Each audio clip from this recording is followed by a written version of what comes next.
This channel does not promote any violent, harmful, or illegal activities. All content provided by this channel is meant for an education purpose only. দেখছেন টিভি9 বাংলা, রয়েছে আমি শুভজিৎ মিত্র। আর এই মুহূর্তে সবথেকে বড় খবরের দিকে নজর রাখতেই হচ্ছে।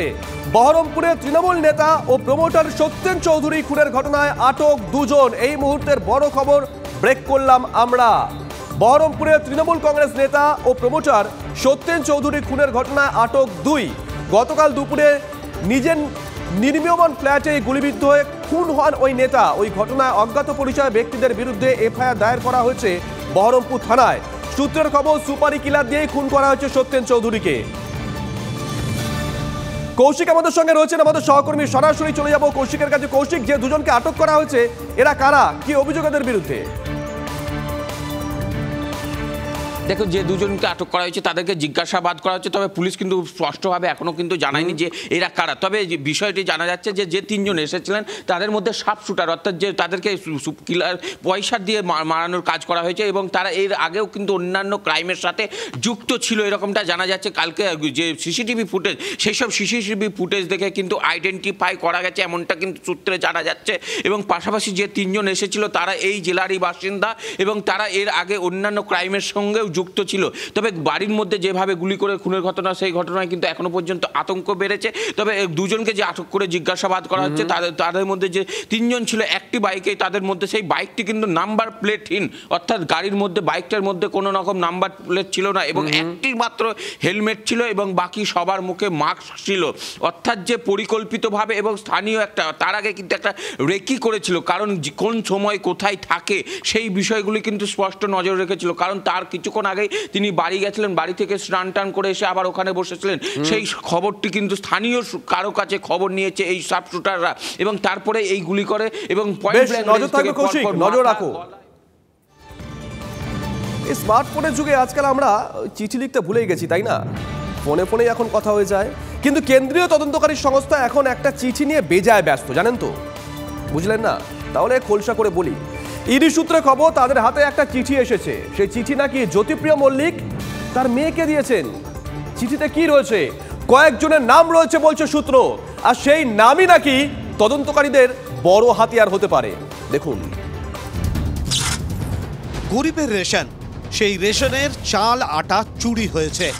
তদন্তকারীদের মতে মন্ত্রী জ্যোতিপ্রিয়কে ঘিরে দুর্নীতির একটা বলয় তৈরি হয়েছিল। সেই বলয়ের একটা স্তরে ছিল এজেন্ট মিডলম্যানরা, অন্য স্তরে ছিলেন চালকল, গমকল ও রেশন দোকানের মালিকদের একাংশ। শক্তিশালী বলয়টাতে ছিলেন শেখ শাহজাহান, বাকিবুর, শঙ্কর আড্ডরা। জ্যোতিপ্রিয়র চিঠি থেকে শঙ্কর ও শাহজাহানের নাম পাওয়া যায়। রেশন দুর্নীতিতে কার কাছ থেকে কত টাকা নিতে হবে, কত টাকা দিতে হবে, চিঠিতে সেই উল্লেখ রয়েছে। তবে শুধু শঙ্কর আড্ডর নামই নয়, শঙ্কর ও শাহজাহান ছাড়াও আরও দুজনের নাম চিঠিতে। এক অবাঙালি ব্যবসায়ী ও এক রাজনীতিবিদের নাম চিঠিতে রয়েছে। টাকার প্রয়োজনে ওই দুজনের সঙ্গে যোগাযোগের পরামর্শ দিয়েছেন বালু মল্লিক। তাহলে কি শাহজাহানকে হাতে পেলে রেশন দুর্নীতির তদন্তে বালু মল্লিকের রক্তচাপ আরও বাড়বে? সিজার ও সুপ্রিয় রিপোর্ট, টিভি9 বাংলা। রেশন দুর্নীতি তদন্তে ইডি জালে শঙ্কর আঢ্য। গ্রেপ্তারের পর থেকেই সামনে আসছে তৃণমূল নেতার নানা কীর্তি। 10 বছর আগে বনগাঁয় খুন হয়েছিলেন তৃণমূল কংগ্রেসের যুবনেতা হিমাংশু বৈরাগী। পরিবারের অভিযোগ, খুনের পিছনে ষড়যন্ত্র করেছিলেন এই শঙ্কর আঢ্যই। দেখুন, বনগাঁ পুরসভার প্রাক্তন চেয়ারম্যান, নাম শঙ্কর আঢ্য। এলাকায় তৃণমূলের দাপুটে নেতা শঙ্করকে ডাকু নামে সবাই চেনেন। রেশন দুর্নীতি তদন্তে সেই ডাকাবুক্য নেতাই এখন ইডির হেফাজতে। রাজনীতির সিঁড়ি দিয়ে যত উপরে উঠেছেন ততই নানা বিতর্কে নাম জড়িয়েছে শঙ্করের। তারই মধ্যে রয়েছে হিমাংশু বৈরাগী খুনের মামলা। জানা যায় সেই সময় বনগাঁয় তৃণমূলের যুব নেতা হিমাংশু বৈরাগীর প্রভাব ছিল। দলের অন্দরেই যখন চেয়ারম্যানের বিরুদ্ধে চোরা স্রোত, ঠিক তখনই 2014-র 9 মার্চ হিমাংশু বৈরাগীর ওপর হামলা। দুষ্কৃতীদের গুলিতে ঝাঁঝরা হিমাংশু বৈরাগী। তৃণমূলের দাপুটে নেতা শঙ্কর আঢ্যর বিরুদ্ধে ছেলেকে খুনের অভিযোগ করেন রাকেশ বৈরাগী। থানায় অভিযোগও জানান, কিন্তু তারপর অভিযোগ প্রভাব খাটিয়ে কেস তুলে নেওয়ার জন্য বারবার চাপ এসেছে। নাতির খুনে যে অভিযুক্ত সেই তৃণমূল নেতা অন্য কেসে গ্রেপ্তার, তাও শান্তি পাচ্ছেন না 80 ছুঁই ছুঁই ঠাকুমা বিনা পানি বৈরাগী। টিভি9 বাংলার জন্য সুকান্ত মণ্ডলের সঙ্গে দীপঙ্কর দাসের রিপোর্ট, উত্তর 24 পরগনা।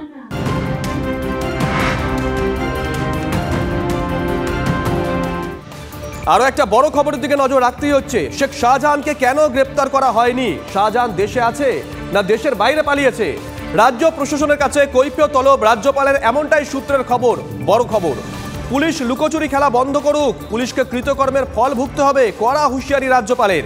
সিআরপিএফ এবং ইডি কর্তাদের সঙ্গে বৈঠকের পর রাজ্য পুলিশ প্রশাসনের ওপর ক্ষুব্ধ রাজ্যপাল, এমনটাও সূত্রের খবর।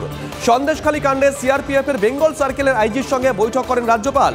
সিআরপিএফ এর ওপর অস্ত্র নিয়ে হামলা হয়েছিল কিনা, ভবিষ্যতে ইডি অভিযানে বাড়তি বাহিনী নিয়েও আলোচনা হয়েছে, এমনটাও সূত্রের খবর।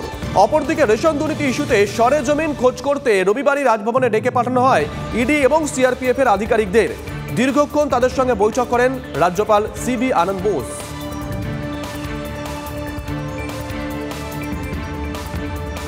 চলুন আরেকটা ছবি দেখাই। রাতের অন্ধকারে নয়, একেবারে দিনে দুপুরে নদী গর্ভে ট্রলি নামিয়ে বালি লুট হচ্ছে, শূন্য হচ্ছে নদীর বুক। ধূপগুড়ির ঘটনা দেখাবো 1 মিনিটে। দিনের আলোতেই ধূপগুড়ির ডুডুয়া নদী থেকে দেদারে চলছে বালি লুট। সরকারি রাজস্ব ফাঁকি দিয়ে অবৈজ্ঞানিক পদ্ধতিতে চলছে বালি পাচার, যার খেসারত দিতে হচ্ছে গ্রামবাসীদের, এমনটাই অভিযোগ। ইতিমধ্যেই গ্রাস করেছে বিঘার পর বিঘা চাষের জমি। স্থায়ী নদীবাঁধ না মেলায় ভাঙন এখনো অব্যাহত। ভাঙনের পাশেই একের পর এক ট্রলি নামিয়ে চলছে বালি পাচার। টিভি9 বাংলার ক্যামেরায় উঠে এলো এক্সক্লুসিভ ছবি। আমাদের করণীয় এখানে কিচ্ছু নাই। প্রশাসন যদি না দেখে, প্রশাসন তো জানে এই ব্যাপারটা, প্রশাসন কি না জানে? বিরোধীরা প্রশাসনের ভূমিকা নিয়ে সোচ্চার। বিরোধীদের অভিযোগ, শাসক দলের মদতেই চলছে বালি পাচার। প্রশাসনের নাকের ডগায় এই ঘটনা ঘটছে এবং আমরা মনে করি তৃণমূল কংগ্রেসের লোকজনের সাথে যুক্ত রয়েছে। অভিযোগ অস্বীকার করেছে তৃণমূল। একে ভাঙনের ঠেলা, তার উপরে বালি চুরি। কবে বন্ধ হবে, উত্তর খুঁজছে কাজীপাড়ার বাসিন্দারা। রনি চৌধুরীর রিপোর্ট, টিভি9 বাংলা।